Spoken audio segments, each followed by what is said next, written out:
Hey guys, how you doing today? Just out for a walk and a walkabout.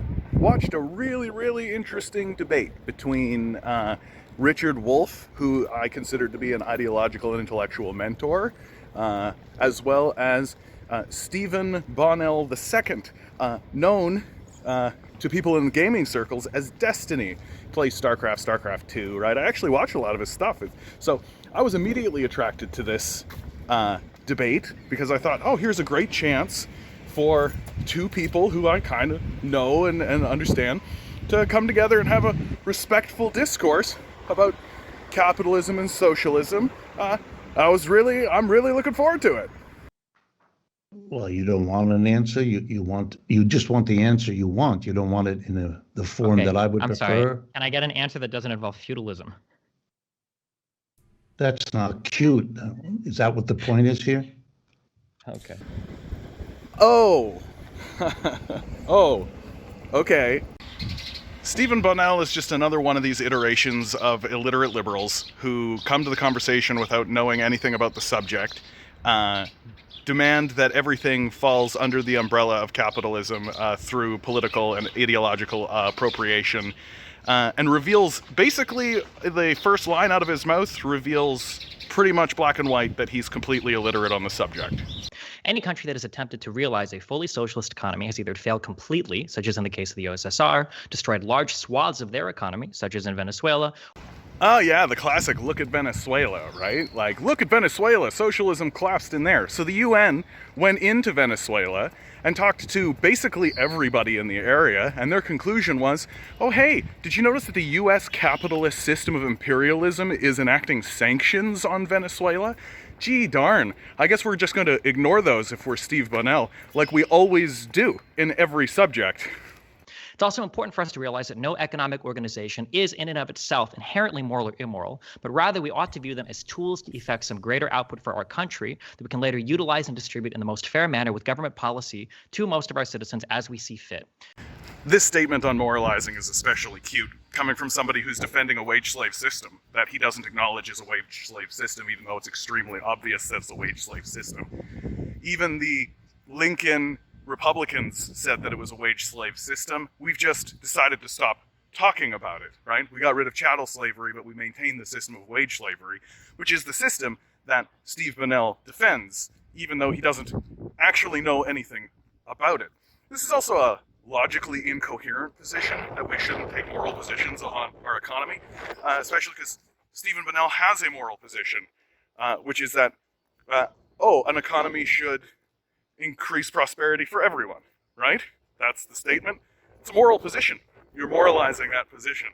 So, to me, this is a lot like Darth Vader standing up and saying, now, we shouldn't make moral proclamations about the Empire. Too bad.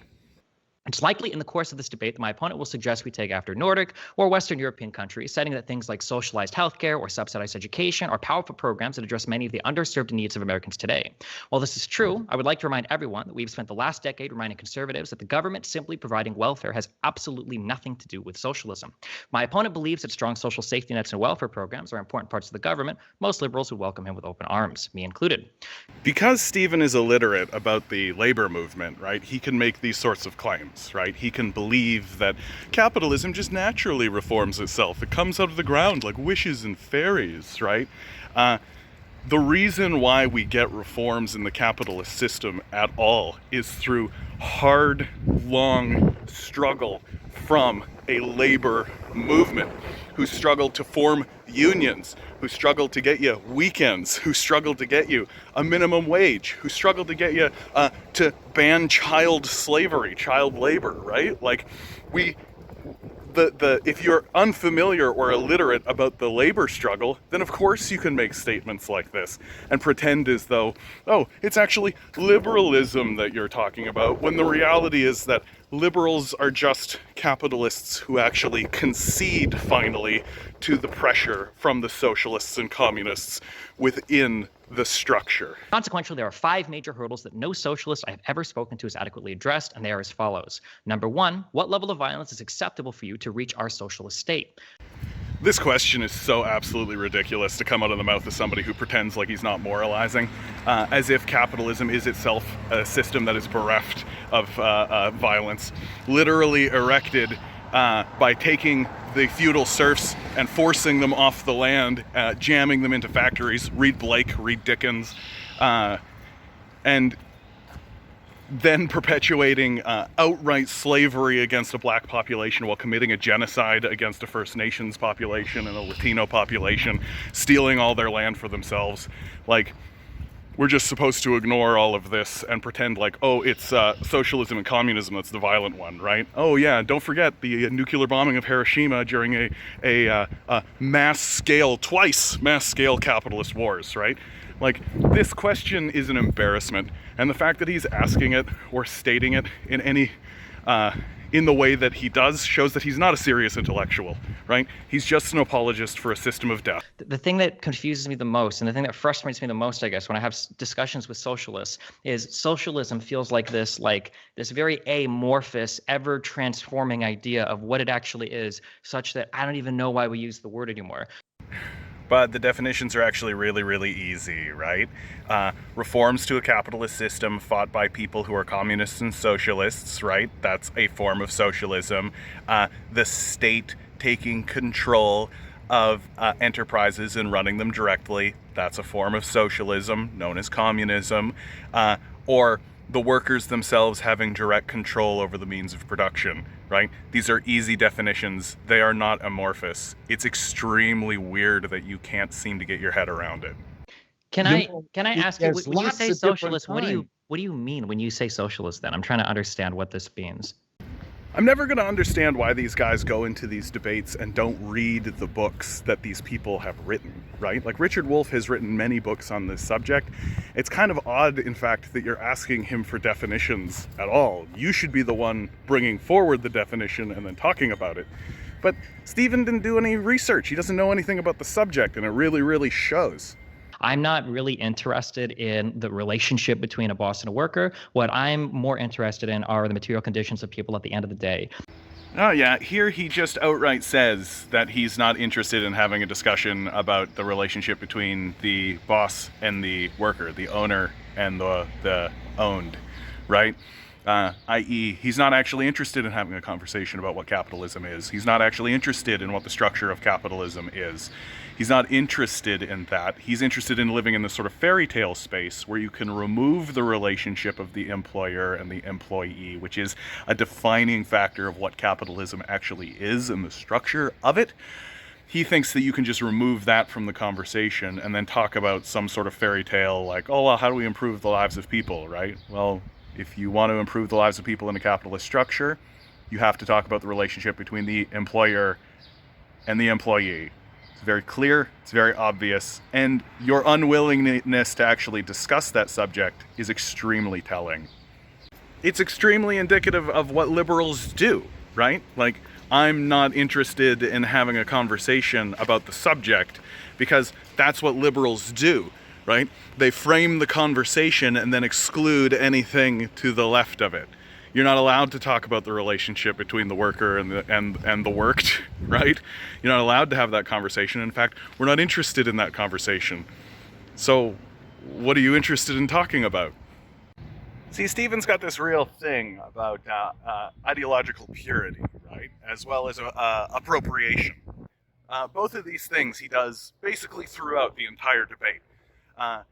You have to maintain ideological purity in a capitalist system and appropriate ideas and ideologies that come from capitalists and socialists as capitalists in order to maintain what you consider to be intellectual credibility, but what the socialists and the socialists and communists see very cleanly as just an appropriation of their ideas into the larger body of capitalism, right?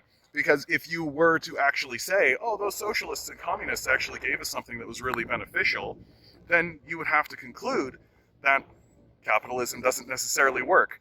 Which is really funny because Stephen basically gives away the game and essentially says that capitalism doesn't work.